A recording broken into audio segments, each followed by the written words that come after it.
Järgnevalt räägime, kuidas on teil võimalik muuta slaidi suunda, ehk siis vaikimisi on slaid alati horisontaalselt paigutatud, aga näiteks kui ma soovin, et oleks vertikaalselt. Ja samuti, kus on võimalik muuta seda kasutatava lehe formaati.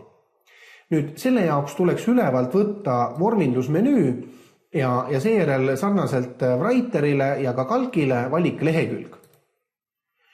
Ja nüüd avanevas aknas on teil siis võimalus ära määrata esiteks paberi formaat, saate siit rippmenüüst valida, vaikimisi suurused on teil siin näha ja on eraldi tüübi nimi ekraan 4:3.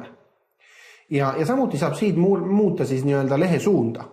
Püstpaigutus on vertikaalne paigutus ja rõhkpaigutus, mis hetkel on aktiivne, ongi horisontaalne paigutus.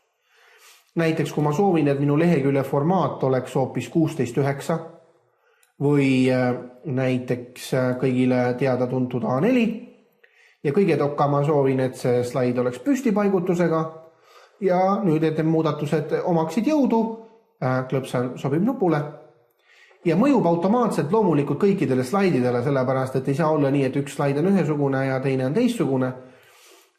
Vaikimisi, kui te ei kasuta juhtslaidi vaadet, siis kindlasti see mõjub kõikidele slaididele.